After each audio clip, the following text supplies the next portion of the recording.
Os querubins adorando o Senhor. Puxa. Aí a hora que o irmão começou a falar isso, eu voltei e pus uma roupa de garçom.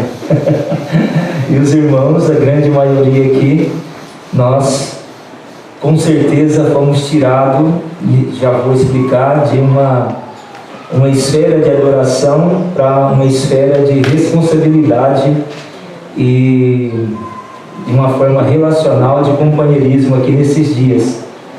Porém, isso faz parte da nossa vida cristã.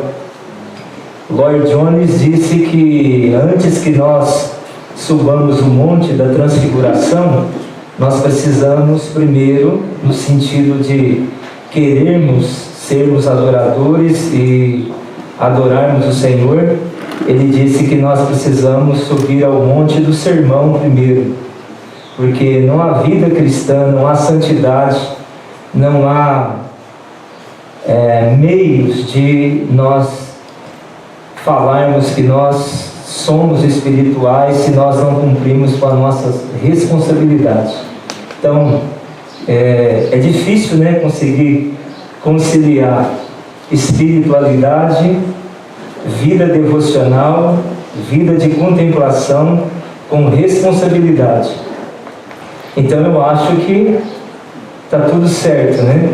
Agora nós podemos começar a nos arrumar de novo para voltarmos para a contemplação, que eu acho que também é o espírito dessa nossa reunião.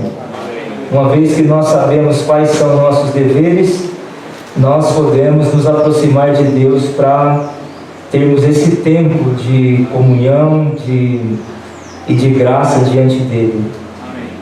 Irmãos, desde que nós chegamos aqui, o Zaga já estava ministrando aqui, falando da nossa responsabilidade, que fomos chamados para as boas obras que Deus nos preparou de antemão.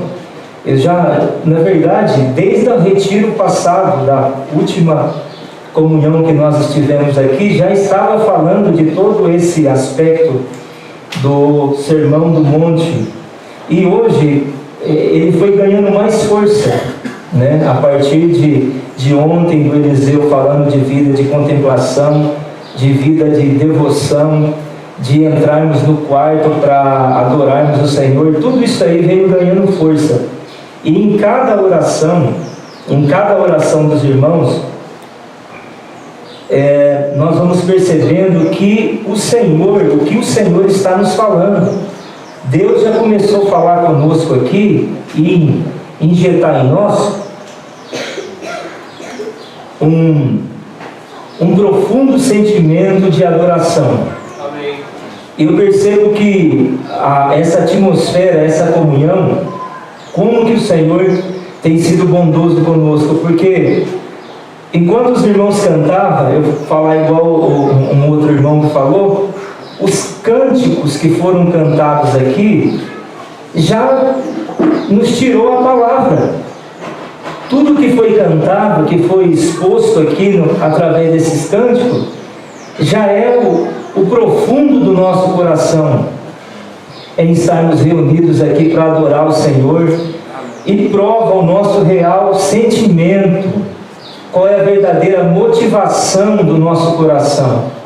E nós percebemos que nós estamos reunidos aqui com uma única motivação apaixonada que nos trouxe aqui e ferve o nosso coração durante esses dias aqui.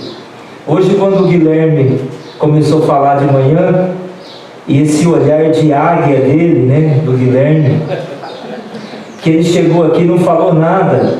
Irmãos, embora ele fez aquela aplicação de que nós precisamos quebrar o silêncio para a comunhão, usando um aspecto do silêncio, mas quando que o Senhor me falou ao coração no silêncio que Ele fez aqui. Quantas coisas que o Senhor pode nos falar também nesse aspecto do silêncio, da nossa busca no Senhor, do nosso retirar, do nosso consultar, de consultarmos o nosso coração e de fazermos um exame sincero do nosso ser e podermos considerar diante de quem realmente nós estamos.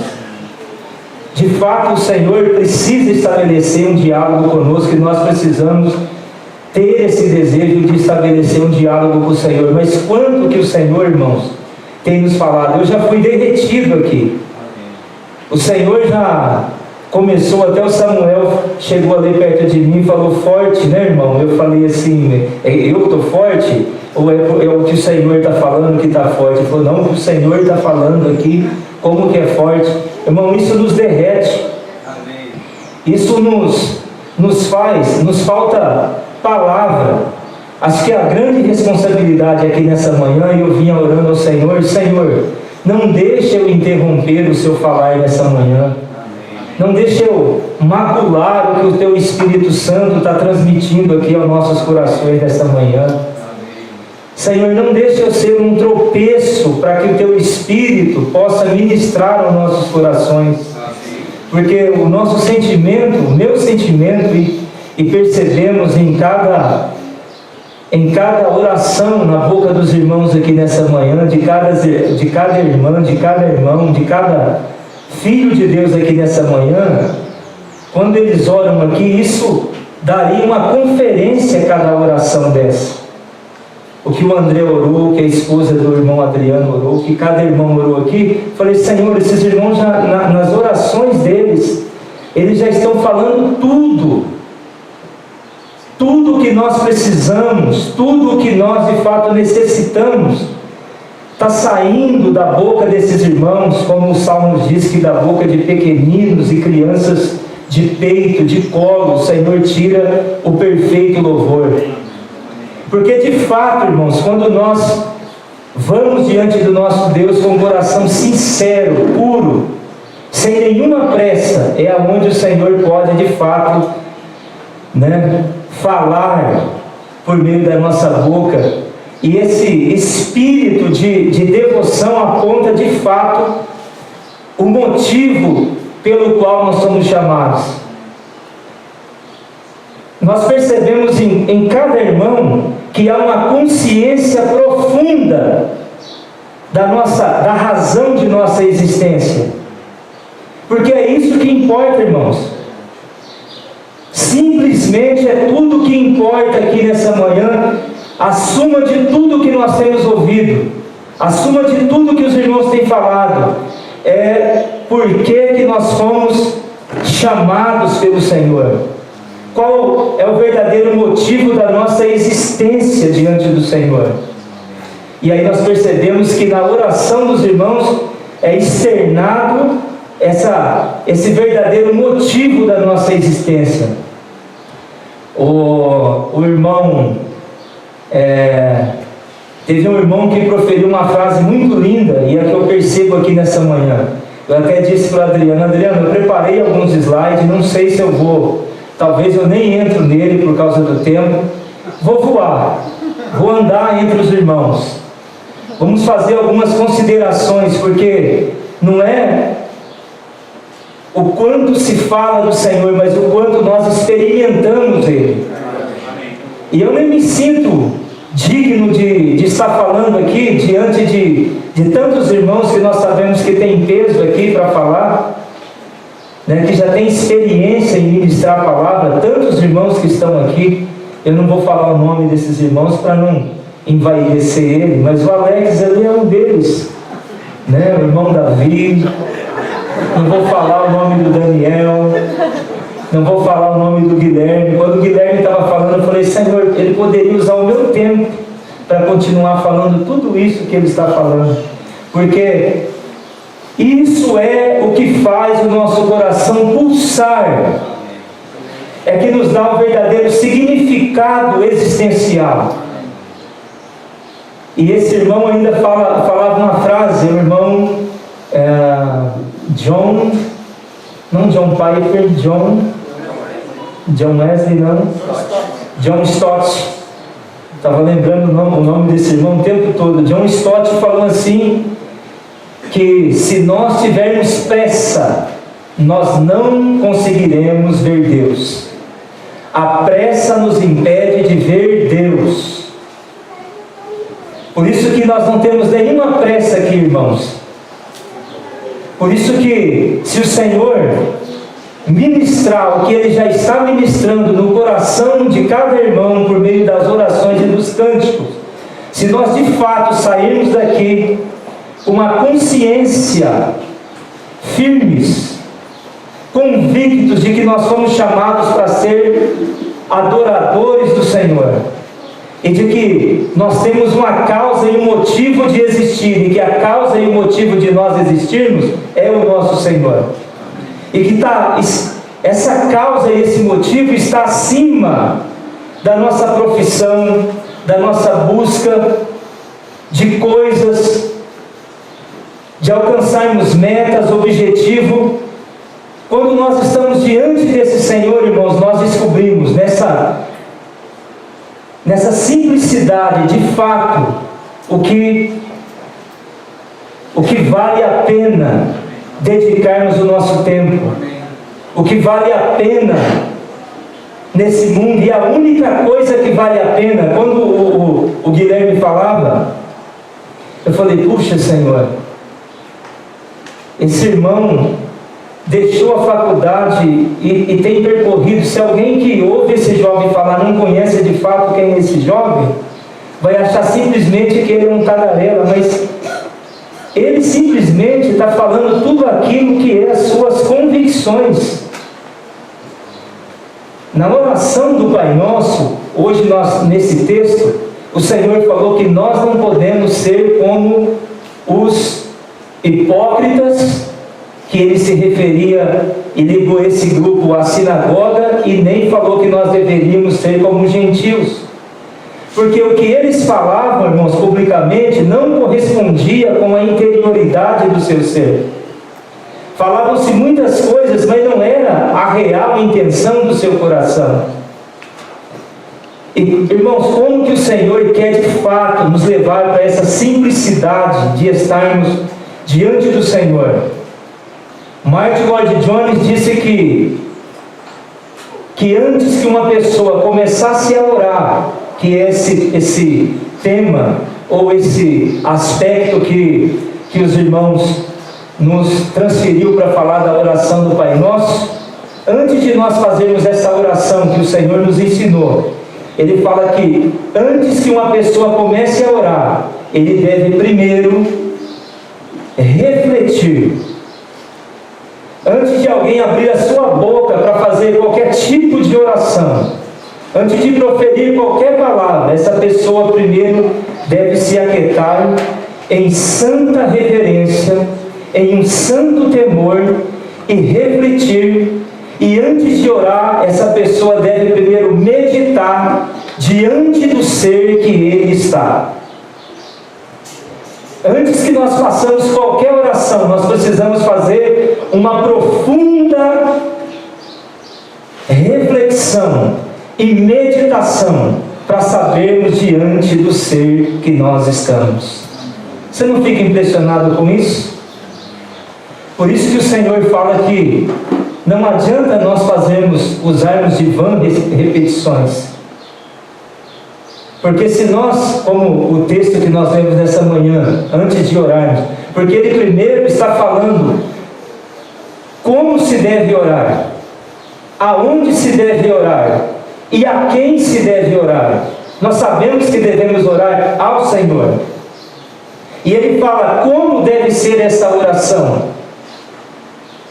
Só que nós precisamos refletir diante de quem nós estamos. Porque mesmo que nós tentamos ensaiar um discurso que não condiz com a nossa realidade, Ele sabe qual é a verdadeira intenção do nosso coração. Irmãos,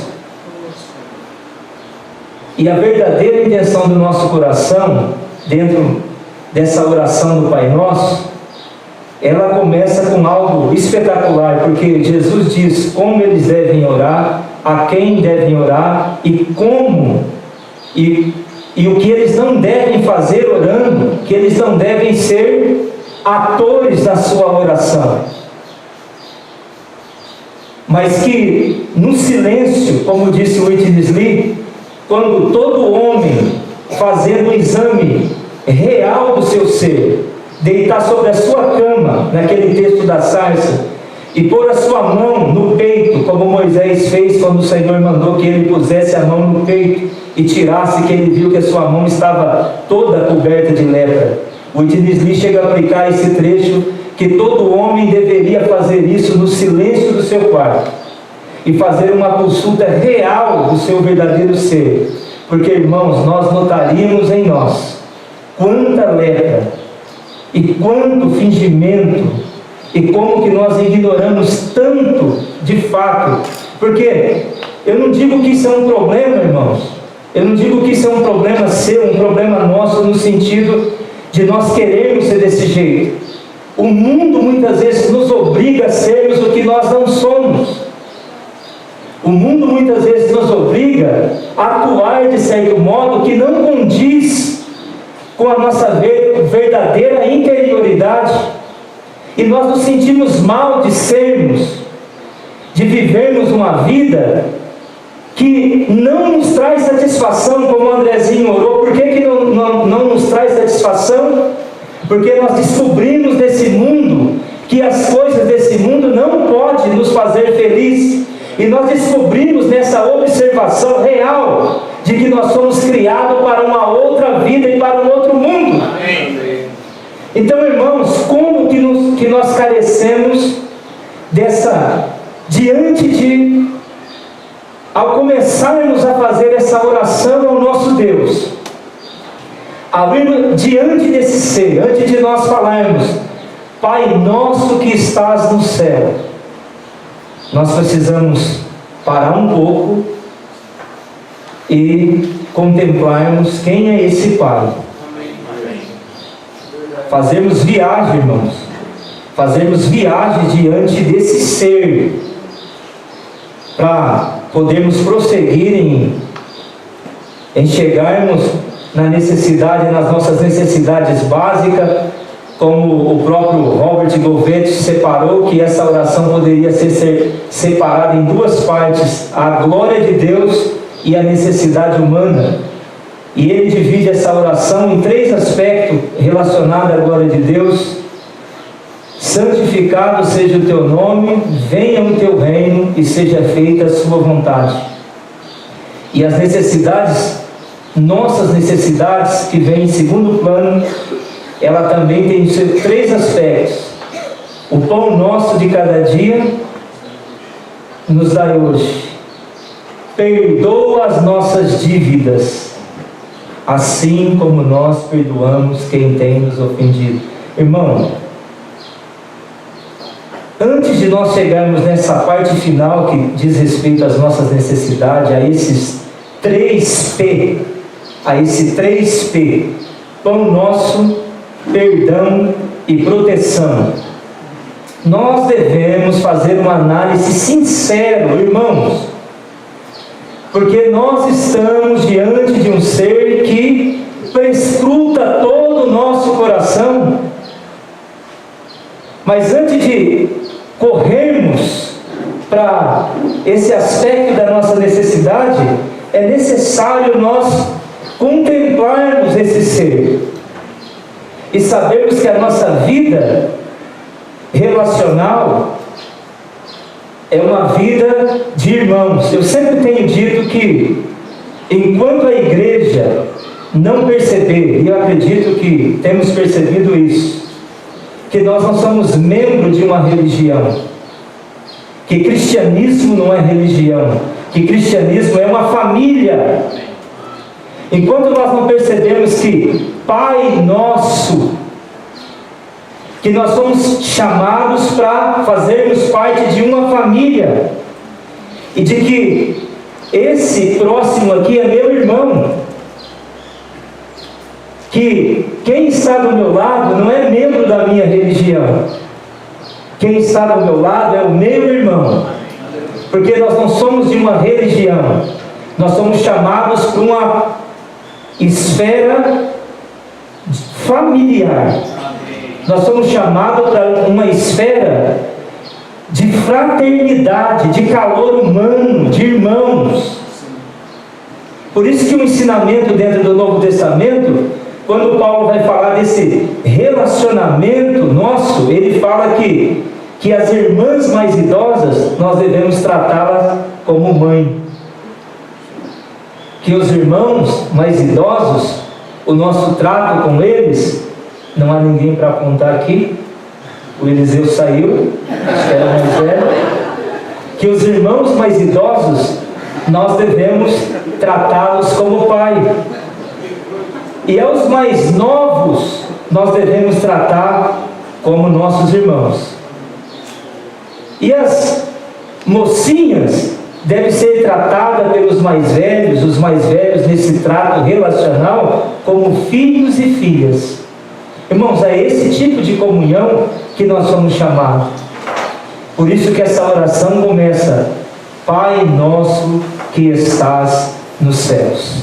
Martin Lloyd-Jones fala que agora nós fazemos uma viagem nessa... Quem é Deus? Quem é esse Pai? Que tipo de Pai nós temos? Qual é a natureza desse Pai?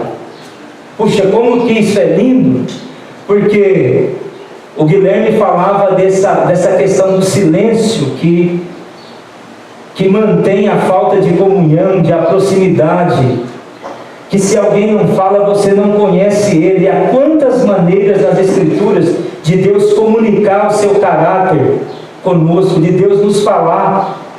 Porque só na meditação, como diz o próprio Guilherme, que me fez chorar muito, dos verdes, dos nuances que estão no verde, da perfeição dos frutos que é gerado, da capacidade dos pássaros voar, da brisa, do vento, do sol, do orvalho, da harmonia da criação. Irmãos, eu não posso chegar nessa oração, Pai nosso que estás no céu, santificado, e correr lá, perdoa nossas dívidas, assim como nós perdoamos nossos devedores, e porque tem o reino, o poder, e agora amém. Tchau, agora eu vou trabalhar.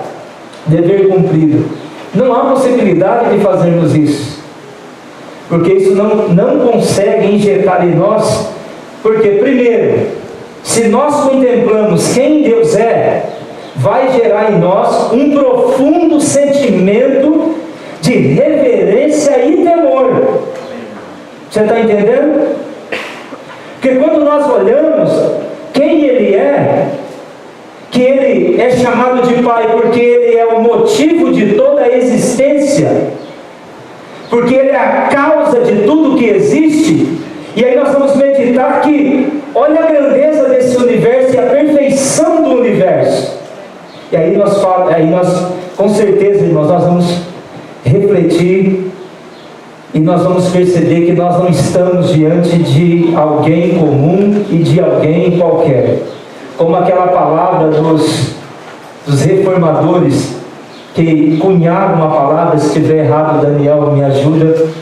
É difícil a gente falar diante de tantos irmãos, né, com um arsenal, um arcabouço, né, como o irmão Daniel, o Alisson, o irmão Davi ali, e outros irmãos. Eu só estou citando esses porque é o que eu mais falei por esses dias e tenho mais comunhão. Então eles falam e denunciam quem Ele é, então, porque eles quebraram o silêncio.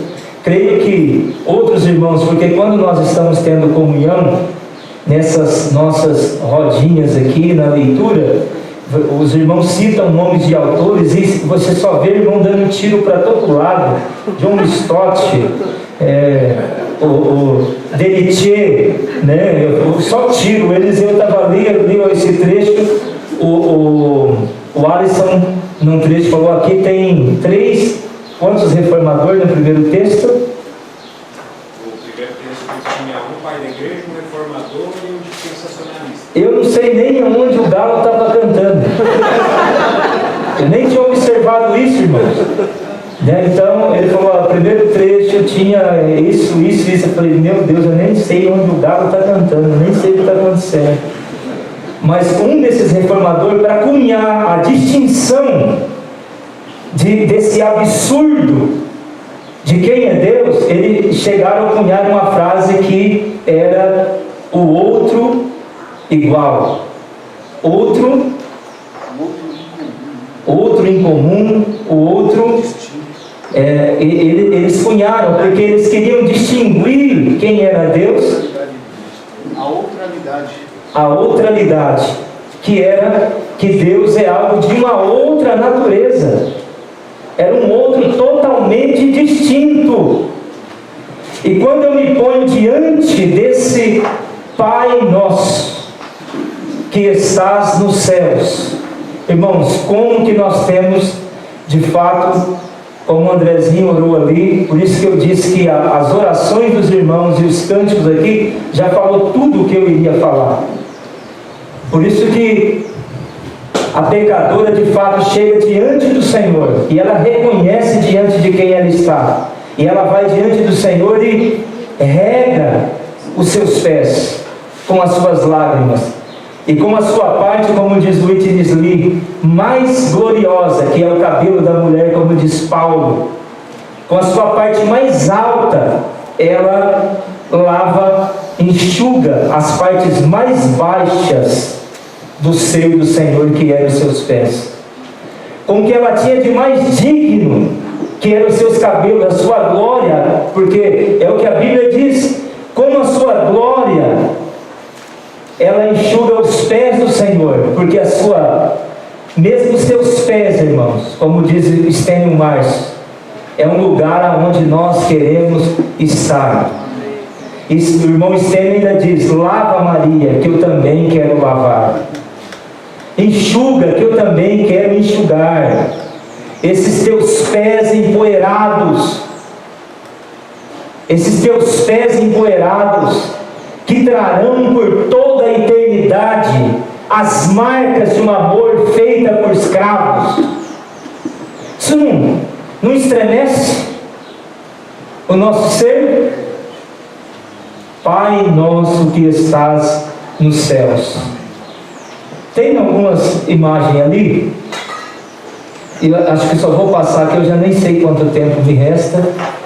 Tinha o cântico aqui que estava na tela, que ele fala de tudo isso, aquele cântico que fala assim: em espírito e em verdade te adoramos, Rei dos reis, Senhor dos senhores, te entregamos nosso ser, digno de toda a nossa vida, digno, como diz Paulo, de pegar a sua vida e derramar como libação. Você está entendendo, irmãos? Que é isso que nós já reconhecemos, que a nossa vida, que o Guilherme já reconheceu, que nós somos criados para uma vida superior a essa vida, e de que esse ser, como Abraão percebeu isso, que ele dá o Isaac para Abraão, aquele homem infértil, o ventre estéril de Sara produz o Isaac, e ele entende que o Isaac é fruto de Deus, que Deus o trouxe à existência e ele era digno do seu Isaac, e ele não há problema nenhum em levar Isaac e dar aquele Isaac como uma oferta ao pedido de Deus, porque Deus era digno do seu único filho. Mas em Abraão tinha consciência de que esse Deus que nós estamos, esse Pai nosso que está nos céus, esse Senhor, é digno de nossa existência, de nossa vida, de nossa juventude, de nossas forças. Ele é digno, irmãos, Ele é digno. Por isso que tantos homens no passado, ao contemplar essa dignidade de Deus, puderam dar a sua vida por inteiro a esse Senhor. E o Guilherme, chegando a usar um termo bem drástico, ele falou que se nós lemos a Escritura e nós somos convencidos que nós deveríamos bater a cabeça na parede, eu falei: Senhor, se nós ao lermos as Escrituras e não somos convencidos a viver esse tipo de vida, irmãos, há uma frase de um irmão que diz que nós devemos o mais urgente, nos arrepender. Devemos nos arrepender urgentemente, porque nós não sabemos o quanto cedo será tarde.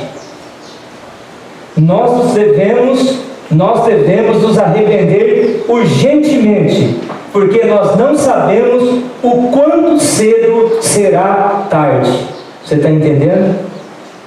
Que o Senhor provoque em nós esse sentimento de reverência. Mas por que ao contemplarmos que Ele é o nosso Pai, irmãos, e Pai não é Pai só. Pai do quê? Esse é um Pai diferente de qualquer outro Pai, porque Ele é o Pai, de acordo com Tiago, das luzes. Você já viu alguém que cria as constelações? E se nós não fomos criança a esse ponto de fazermos essa viagem imaginativa para contemplarmos a glória de Deus nesse testemunho da sua criação, ou como alguns chamam de teologia natural, que Deus pode comunicar tantas coisas da sua criação, irmão, de fato nós vamos pensar que Deus é outro igual e que Ele é um pouquinho melhor do que os anjos. E isso, irmão, se nós não tivermos convicção de que esse Pai que estás nos céus é Pai de todas as galáxias, estrela, de poderes, de potestade, de anjos. Ele é quem trouxe à existência todos os elementos da criação, água, vento.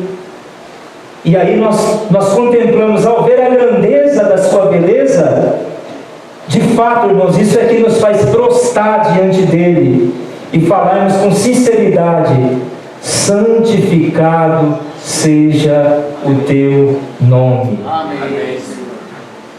Só uma profunda constatação do seu esbanjamento, de toda a sua glória, de externar o seu bom gosto, a sua perfeito amor, trazendo à existência todos esses elementos e coordená-los, todos esses elementos em profunda harmonia, todo o universo em uma forma harmônica perfeita, é que vai de fato tirar de nós esse suspiro de dizer: santificado seja o teu santo nome. Conseguiu aí? Conseguiu? Só vou passar alguns desses slides aqui. E o Senhor, irmãos, nos ajude, porque essa é a nossa motivação aqui. Essa é a nossa motivação aqui. Que o Senhor faça pulsar o nosso coração, porque de fato o que o Senhor quer comunicar para nós é parte da natureza desse amor em nós. E nós somos chamados para viver essa vida de identificação com esse caráter santo de nosso Deus. Quando nós olhamos para todo esse sermão do monte que vai do capítulo 5 até o capítulo 7, até o fim do capítulo 7, na verdade o 8, esse aqui é um sermão único, e nós sabemos que ele é um único sermão, porque Jesus, vendo as multidões, isso no versículo 1, subiu ao monte. Um dos evangelistas fala que como que houvesse sentado. Outro, no caso de Mateus, diz que ele, assentando-se, começou a ensiná-los. Esse é um sermão único. Nós não podemos só pegar pontos isolados desse sermão. Eu até, como os títulos dados à nossa tradução, algumas traduções foram os eruditos e tradutores que fizeram esses subtítulos, denominaram algumas dessas porções dentro do sermão, dentro dessa comunicação do que de fato está acontecendo aqui. Por um lado, quando Jesus abre a sua boca para falar aqui, irmãos, o que ele está interessado é mostrar que este povo do reino, esses seus filhinhos, esses filhos, e ele como pai, é que ele quer comunicar parte do seu santo caráter a nós. Ele simplesmente não quer dar um conjunto de regras para nós. Mas o que ele quer fazer aqui? De fato, o que ele quer é nos mostrar qual é o tipo do nosso espírito. Qual é a nossa verdadeira natureza espiritual. Ele não está simplesmente querendo fazer um ditame de regras, mas o que ele está querendo aqui realçar é, de fato, qual é a nossa verdadeira natureza, a natureza do nosso ser criado em Deus. E de fato o que nós estamos partilhando de Deus. O que nós estamos partilhando de Deus. Dentro daquele Sermão do Monte, tem alguns slides aqui. Tem como mudar ali? Só por favor. Tem como mudar? Quanto tempo nós temos aí, Adriano? Ainda tem meia hora. Meia hora? Mas parece que eu falei uma eternidade. Graças ao Senhor. Então, dentro esse foi o que o famoso teólogo lá, o Robert Gouvet, ele falou e dividiu essa oração em duas partes.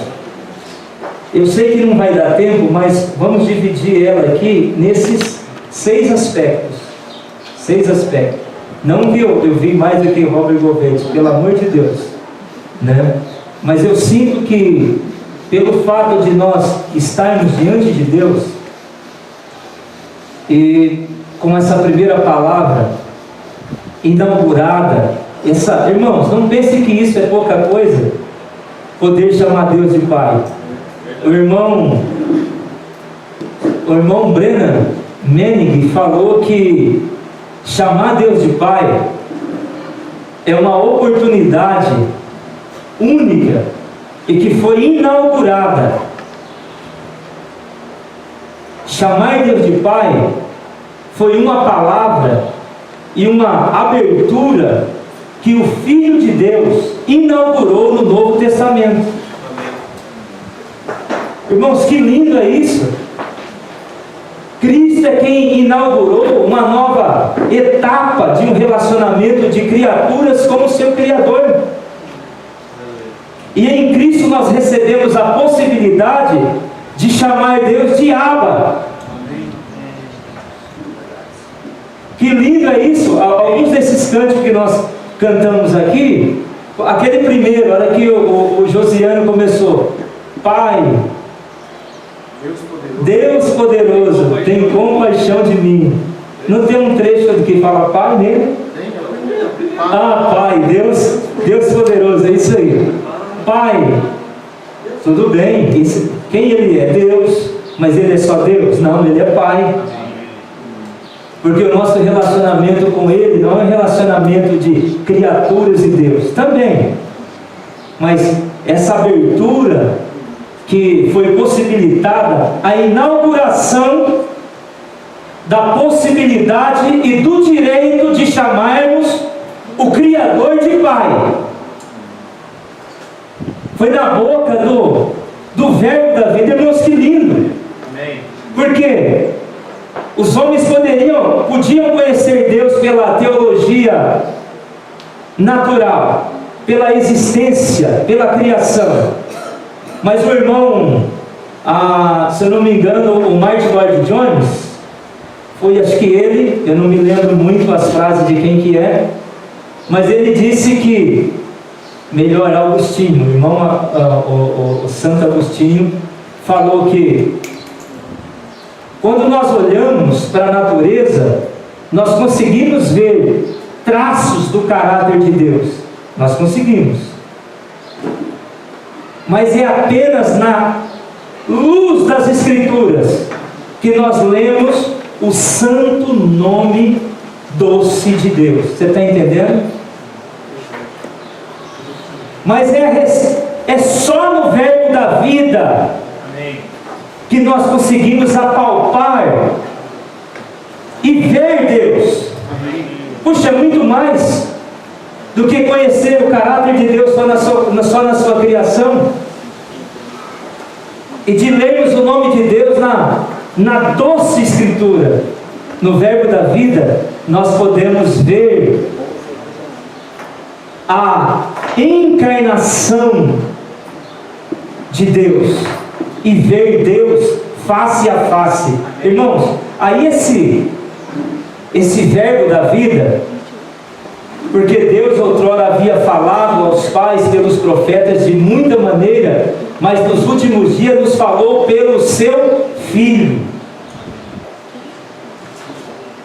E essa inauguração, que agora esse Filho vai falar, eu acho que está relacionada ao silêncio, que nem Deus quer o silêncio, porque os homens ficaram pelo período interbíblico de quase 400 anos, sem que Deus falasse uma só palavra, porque eles haviam ignorado a sua lei, a justiça, o amor, o direito, e Deus havia se aborrecido com eles, e Deus ficou em silêncio por 400 anos. Agora, quando o Verbo da vida volta, irmãos, quando Deus quebra o silêncio, no santo milagre da encarnação, e que este Senhor lindo, esse Deus Filho encarnado, quebra o silêncio, que Ele passa a dizer, a ensinar. A primeira palavra que sai da boca dele, nesse ensino, é: Pai nosso que estás nos céus. Puxa, tanto tempo de silêncio. Como diz Estênio Marcius, que ele estava num labirinto escuro, onde ele tentava se esconder, que esse ser andou em sua direção. Fala que ele entrou num labirinto escuro, aonde eu tentava me esconder, andou em minha direção, me estendeu a mão e me deu amor. É isso?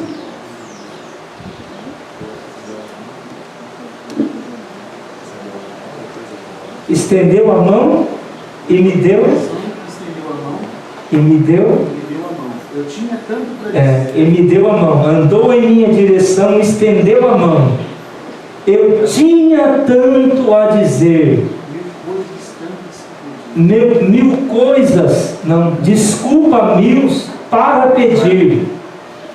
E ele nem sequer me ouviu. Chamou-me para a luz. Amém. Puxa, irmãos, e disse: aquele que amei um dia se tornará no que eu sou. Você está vendo? Como não cair de joelho diante de alguém que está irado com os homens e fica 400 anos em silêncio, e quando ele rompe o silêncio, e que tantas coisas deveriam cobrar das nossas transgressões, antes que nós pedíssemos desculpas, ele estende a mão, chama-nos para a luz e fala: aquele que eu amei um dia se tornará no que eu sou. E fala: agora vocês têm o direito de chamar o Criador de Pai. Poxa, irmãos, pelo amor de Deus, fique com todo o ouro, todo o prestígio, com os reinos do mundo. Por isso que Jesus, de forma sábia, muito inteligente, quando o diabo mostra as glórias do mundo e diz: olha, se você me adorar, eu te darei tudo isso aqui. Irmãos, como diz o hino, que me adianta amigo, casa, saúde, habitação, os céus, o mar, se eu não tenho Deus, o que adianta? Tudo isso tem sentido se eu tiver Deus. Se eu tiver Deus, tudo isso tem sentido. Mas se eu não tenho Deus, irmãos, isso não vale nada. Acho que mês passado, nós estávamos na Praia Grande em uma comunhão, muito boa comunhão, com os irmãos ali. até gerou uma certa dificuldade para estarmos aqui com os irmãos. Foi a grande maioria dos irmãos de Penápolis foi até ali, e alguns não vieram, não estão aqui porque chegou e ali e os imprevistos. Eu sei que o Eliseu já está ali cobrando, depois nós vamos conversar. Você precisa. O ano passado ele falou: não espere para vocês ter os recursos, vá fazendo isso o ano todo para que todos venham. E foi uma certa falha nossa. Nós nos comprometemos com o irmão com essa reunião, Paulino Guarujá, irmão Paulino, e nós estivemos ali. E depois que já tínhamos entrado no santuário, junto com os querubins, com os anciãos, dizendo, prostrando e lançando as suas coroas no chão, falou: Senhor, nossa glória, tudo que nós temos e somos, vem do Senhor. Nós não somos dignos nem de pôr coroa na cabeça. O Senhor é digno dessas coroas nossas aqui, nosso mérito, honra. Aqueles seres mais antigos do universo, esses anciãos, provavelmente os primeiros seres da criação de Deus, aqueles anciãos de dias, né? Não aquele de Daniel, mas aqueles anciãos também, sabendo que não poderiam existir se não fosse por causa desse ser. Depois de estarmos nesse cenário de adoração, como nós já estamos aqui e começamos de manhã, eu fui inventar de ir até o mar, que terminou aquela reunião, os irmãos foram tão liberados e rezaram a cartilha como o Josiel fez, do padrão de como deveriam ir, como deveriam se movimentar, e os irmãos foram meio vestidos de crente para o mar. E eu fui também, né, meio brega, né, que eles falam: você vai de calça e chinelo para a praia? Mas é o meu jeito de ser, meio matuto mesmo, do mato. E eu não ia, a minha intenção não era de tomar banho no mar. Eu vou lá ver o mar. Aí eu fui, cheguei lá, e os banhistas tomando, alguns irmãos brincando lá na água, tudo certo, foi feito para isso aí mesmo. E aí eu fiquei ali de chinelo, fiquei olhando o mar assim, me deu uma profunda tristeza. Eu não sei o que aconteceu. Falei: puxa, e olhando o mar, contemplando, aí fiquei ali, falei: vou voltar lá para o alojamento. Aí quando eu atravessei a avenida da orla ali, aí veio esse trecho desse cântico, né? Se fosse meus a terra e o mar, estrela mil no céu, seria ainda um infeliz sem tua graça, ó Deus. Falei: puxa, Senhor, o que adianta o mar? O que adianta, Senhor? Por isso que nossa alma tem sede de Ti. Amém. Como o Lord Jones disse, que antes de nós fazermos essa oração, nós devemos primeiro fazermos uma meditação diante de quem nós estamos. E aí nós entendemos o coração de Agostinho, quando ele, ao refletir diante de quem ele estava, ele falava, as palavras que saíam do lábios do irmão eram: minha santa delícia, minha doçura santa. Puxa, Senhor, nos livra mesmo dos nossos teatros, da nossa não admissão, da nossa preocupação até de transferir qualquer tipo de informação, como diz o texto dessa manhã, de fazermos um teatro até mesmo no silêncio do nosso quarto e nos tornarmos o nosso próprio espectador, Senhor, da nossa própria peça. Livra-nos dessa hipocrisia terrível, Senhor, indestrutível. Nos dá um coração desse santo sentimento, Senhor. Ó Senhor, Louvado seja o teu santo nome, Senhor. Então, toda essa constatação, irmãos, é porque nós temos um Pai, e aí nós precisamos nos aquietar e meditar de fato diante de quem nós estamos, de quem é esse Pai. Aí quando nós percebemos quem é esse Pai, puxa, nós acho que não vamos querer nem pedir pão nosso de cada dia. Vai fazer como alguns irmãos da hora de comer, se não for advertido, eles não vão comer, perde até a fome, porque a sede de comunhão é maior do que a sede do suco de uva, do suco de goiaba. A fome da palavra é maior do que a macarronada com pedaços de bacon.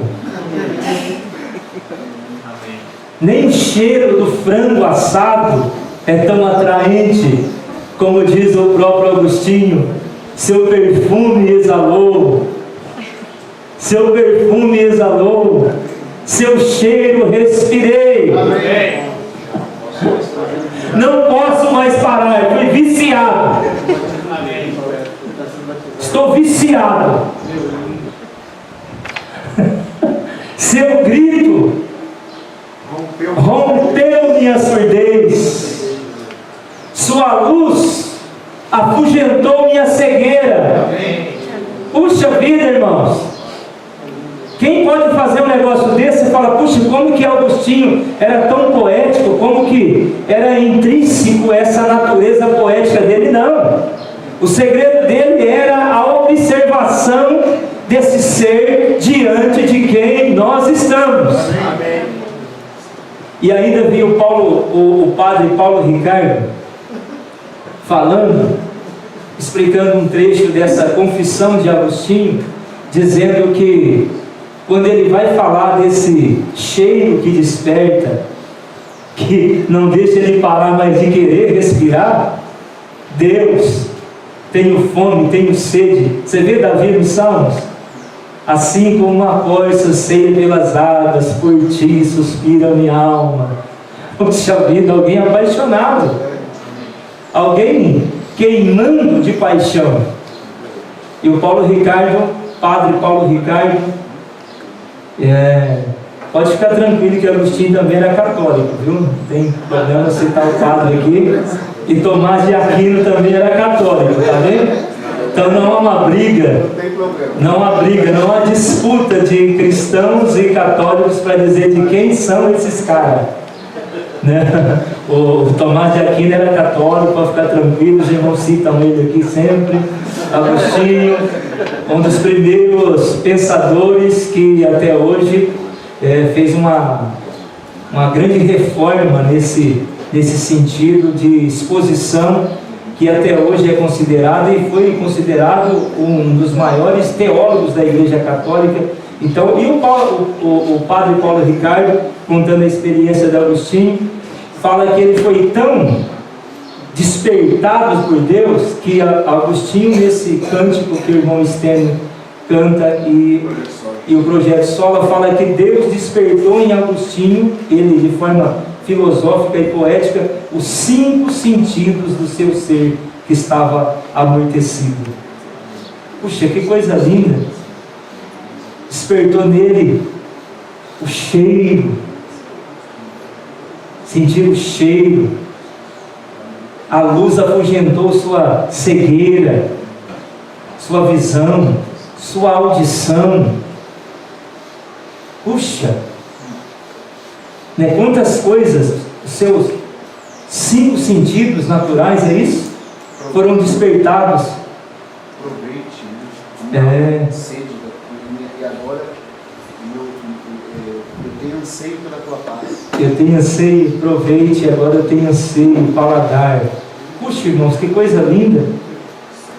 Que coisa linda! Vamos prosseguir aqui, tudo isso, mas por que essa admiração? Eu vou ressaltar ali para terminar, porque paternidade de Deus, acho que você não vai mudar aí. Posso mudar? Deixa eu ver se eu mudo aqui. Aqui é fácil, é seta para cima e para baixo. Direita e esquerda, mas já mudou, né? Então esse primeiro ponto da paternidade, por que usamos essa palavra? Porque Pai Nosso, origem de toda a vida. Não vai dar tempo, eu sei que não vai dar tempo. Seria um voo inútil e uma tentativa de construir ponte ao infinito. Não vai ter como fazer um negócio desse aqui. É o mesmo que tentar entender o inexplicável. É essa a constatação que nós temos de Deus. Por isso que nós ficamos sem solo, sem chão debaixo de nós. Porque ao contemplar, ao sabermos que Ele é nosso Pai, nós vamos fazer esse tempo de reflexão e contemplação, nós vamos perceber os seus atributos. Aí nesses atributos que é possível só riscarmos um pouquinho dele, não conseguimos entender, porque não há como entender o inexplicável e imaginar o imaginário. Não há possibilidade. Então quando nós estamos diante desse Pai, e aí alguns versículos falando, eu gosto muito desse de Atos aí, falou: Deus que fez o mundo e tudo que nele há, é o Senhor dos céus e da terra, e não habita em santuários feitos por mãos humanas. Ele não é servido por mãos de homens como se necessitasse de algo, porque Ele mesmo dá a todos a vida e fôlego às demais coisas. Você vê? Pai de anjo, Pai dos animais que rastejam, dos grandes mamíferos da água, dos seres que voam, que povoam a terra, os animais do campo. Irmão, Pai de tudo isso aí. Mas não só de coisas visíveis. Pai também do espírito desses seres que contém espírito e alma, fôlego de vida e alma inteligível aos outros, seres inferiores a nós. Puxa, então Ele é Pai de tudo. Não só de carne, de homens, mas de matérias, de toda espécie de coisas, como diz o próprio Paulo em Colossenses, que Ele é a causa dos mundos, das coisas visíveis e das invisíveis. Ele é Pai de tudo isso. Então, como que você não fica diante dele estarrecido? Aí tem que fazer isso mesmo. Minha santa delícia. Minha santa delícia. E por que isso? Toda existência. Segundo, eu relacionei isso aí à questão de Pai nosso que estás nos céus. Ouvi um irmão dizer, vou citar o nome dele, embora nos deixou muito triste com o posicionamento dele, mas vou pular o posicionamento e vou citar ele, o irmão Ariovaldo Ramos, numa exposição do Pai Nosso, dizendo: Pai nosso que estás nos céus. E ele chamou a atenção para esse aspecto. Ele não fez essa ligação, mas nesses dias que eu tenho gastado olhando esse trecho, não há como a gente não entender que esse Pai que estás, essa versão minha diz Pai nosso que estás no céu, está errado. A versão Ferreira de Almeida, a Rene Valéria, a Jerusalém, King James, NVI, com todas essas versões diz Pai nosso que estás nos céus. Pai nosso que estás nos céus. Mas como que o Pai nosso está nos céus? E os céus aqui está no plural. E os judeus dividiam céus, morada dos anjos, o cosmo, morada das estrelas, e os nossos céus, que podem ser observados aqui. Agora, Pai nosso que estás em todas as dimensões, como o Paulo diz que ele conhecia um homem, para não falar de si mesmo, que foi levado até o terceiro céu. Como que esse Pai, irmãos? Pai nosso que estás nos céus.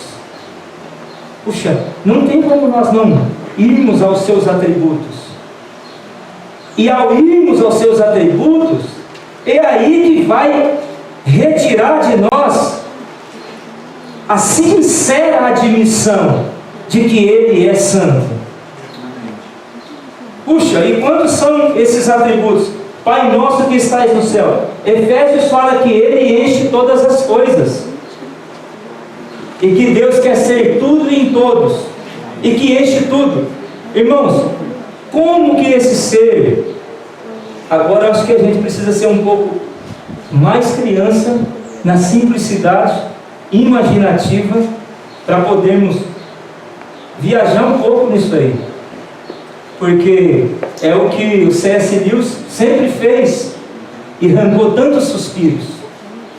Porque se nós não conseguirmos usar nossa capacidade imaginativa, irmãos, quanto que nós vamos perder de quem é esse ser diante de quem nós estamos? Você imagina que em cada milímetro da criação, não há um espaço em todo o universo e fora do universo que Deus não esteja presente? Como diz Davi, como que Ele pode estar na frente e atrás? Senhor, Tu estás adiante de mim e atrás.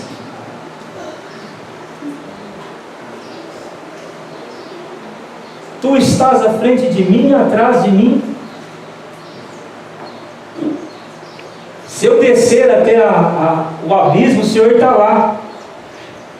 Se eu pegar o vento como carruagem e voar até as confins do mundo, lá onde surge a aurora boreal, o Senhor está lá também.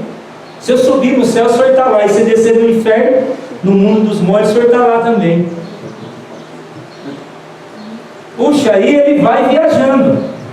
Ele vai fazendo uma viagem nesse salmo. Quando chega num ponto, alguns acreditam que ele começou fazendo isso à noite. Talvez em um dos seus pastoreios. E ele começou a fazer essa viagem. Chegou num ponto que ele falou: é muita coisa, eu não alcanço mais, não consigo atingir. É demasiadamente inatingível, é inalcançável para mim. Como que o Senhor pode estar em todo lugar? Pai nosso que estás nos céus. Aí dentro desses atributos que eu falei aqui, na verdade falado pelos teólogos, né, na teologia sistemática, eles fazem isso. Irmão, como que a teologia sistemática, os irmãos mostram, eu vejo o Alisson com os livros, irmão, cada livro dessa grossura, meu irmão. Parece aqueles negócios da Inquisição, aqueles livrão grossos. E ele come aquilo ali como estivesse lendo, no sentido de volume, como estivesse lendo gibizinho, no sentido de volume. Aquilo ali para ele é um tira-gosto, 700 páginas, 500 páginas, né? Mas o que faz entrar com uma sede em um material desse? O que tem nesse material que cativa, que faz perder noite de sono, despender tempo? O que tem dentro desse material? Atributos de Deus, descrição da pessoa e da obra e desse caráter santo desse Deus. Isso é o que faz, que move. Porque não é um exercício exaustivo, é o santo prazer de ver quem é esse ser diante de quem nós estamos. Amém. Então a teologia, para não cansar os irmãos, vou encerrar aqui. Percebo que alguns irmãos estão cansados, né? Graças ao Senhor. Mas nós então já vamos dando uma parada aqui. Quanto tempo nós temos aí, Adriano? 3 minutos. Então acabou mesmo. Já foi, já mudou. É só puxar a corda do paraquedas agora e aterrissar. Eu tenho 3 minutos mais um acréscimo de 10, né? 3 e mais um acréscimo de 10 ou já até os 10 juntos? Na verdade, Só dos 3. Então nós vamos dos 3. Puxa a cordinha. Então, dentro essa contemplação, irmãos, está dividida nessa questão dos atributos de Deus. Pai nosso que estais nos céus. E relacionamos esses céus aos seus santos atributos, aos atributos que é inerente ao próprio ser de Deus. Porque é contemplando a natureza desse ser que vai retirar de nós a confissão de que Ele é santo, é um ser totalmente diferente de qualquer coisa que nós conhecemos, de qualquer coisa. Não há nada que se compara a Ele. E esse ser é digno de curvarmos diante dEle e lavarmos os pés dEle com a nossa lágrima de profunda gratidão e honrar Ele com o mais nobre que nós temos. Vamos ficar de pé então. Aconteceu um milagre aqui, eu consegui parar. Não tem problema. Tá, amém, amém. Só quero mostrar uma foto aqui. Tinha tanta coisa linda. Essa cena, irmão, como que isso é lindo, né? Isso aí está relacionado aos atributos da bondade de Deus. Finalizo simplesmente mostrando ela que é o fim do Sermão do Monte, quando Jesus desce e o leproso vai até ele, chama ele de Kyrios, de Senhor Supremo, e implora o seu favor, e Jesus simplesmente vem, alguém orou aí e abraça, né? Acho que foi o Guilherme, esse leproso, né? Lhe dando afeto, né? Então é isso aí, irmãos. De fato, nós precisamos, como diz o irmão Breno, quem nós somos? O que nós somos? Mendigos. Mendigos. Diante dessa contemplação do ser de Deus, nós nos sentimos mendigos diante dele. E o que nós estamos fazendo aqui, nessa manhã? Eu sou um mendigo, nós somos mendigos, que encontrou alguém generoso, que tem pão com fartura, com abundância. E a nossa missão é falar: olha, eu encontrei quem tem pão, vem aqui comigo.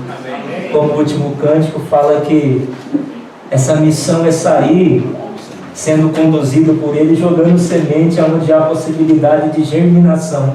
Só isso aí. Termino com a frase da Jocum dizendo que a nossa missão é conhecer Deus e fazê-lo conhecido. O caminho é a contemplação.